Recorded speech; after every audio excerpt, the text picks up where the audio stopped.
దేవుని పరిశుద్ధ నామమునకు మహిమ కలుగును గాక. క్రీస్తునందు ప్రేమైన వాళ్ళ బాగున్నారా? దేవుని యొక్క మహాకృపలో మనమందరం బాగున్నాం. దేవుని సన్నిధిలో సజీవుల లెక్కలో ఉండి దేవుని మాటలు వింటూ ఉన్నాం. ఈ మే నెల దేవుడు మనకు అనుగ్రహించి ఉన్నారు. దేవుని ఈ సంవత్సరంలో కూడా గడిచిన 4 నెలలు ఎలాగ దాటుకుంటూ వచ్చి ఉన్నామో మనకే అర్థం కాని స్థితిలో ఉన్నాం కదా.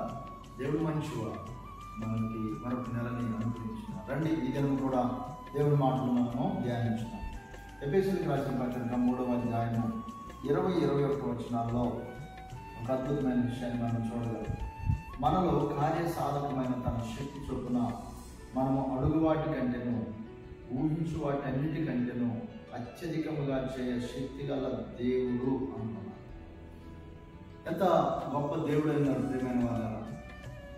దేవుని వద్దకు రండి అని మందికి మా ప్రార్థనకు రండి అని అంటారు. అయ్యో మేము మత సంబంధమైన విషయాలు మీరు రాలేమయ్యా అన్నారు. ఎన్ని బాధలైనా భరిస్తామంటారు. దేవుడు మనల్ని మరి బాధల్లో నెట్టివేయడానికి కాదు, దేవుడు మనకు చూస్తూ ఉన్నారు. మన అవసరతలు, మన అక్కలు, మన బలహీనతలు, మన యొక్క స్థితిని అంతటినీ ఎరిగిన దేవుడు, మనం మంచి మార్గంలో నడిపించుతున్న దేవుడు.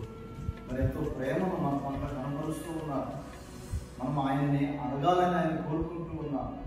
మనం అడిగినప్పుడు ఆయన మనకి ఇవ్వదలుచున్నారు.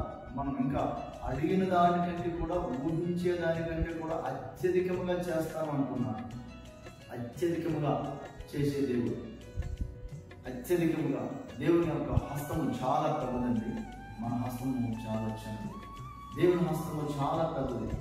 దేవుడు గొప్పవారు. దేవుడు తప్పకుండా సహాయం చేస్తారు. మరి నీ అక్కలేదో, నీ అవసరం ఏదో, నీ బలహీనత ఏదో, నీ బిడ్డల గురించియో, నీ యొక్క భర్త గురించియో, నీ యొక్క భార్య గురించో, నీ ఉద్యోగం గురించో, నీ వ్యాపారం గురించో, నీ పొలం విషయమై, నీ అప్పుల సమస్య, నీ యొక్క పరిస్థితి ఏదైనప్పటికీ దేవుడిగా సిగ్గుపడవద్దు, బాధపడవద్దు. దేవుడు నన్ను ఆలకించడేమో అనుకోవద్దు. దేవుడు చాలా మంచివాడు. నువ్వు అడిగిన దాన్ని కొద్దిదైతే దేవుడు అత్యధికంగా చేసే దేవుడిని వాక్య భాగంలో మనము పూర్తి చేసుకుంటున్నాం. విశ్వాసం నుంచి దేవుడు సర్వశక్తిమంతుడని విశ్వాసం నుంచి దేవునితో ఒక సంబంధం కుదుర్చుకో, దేవునితో ఒక సఖ్యతను కుదుర్చుకో, దేవునితో ఒక సహవాసాన్ని కుదుర్చుకో.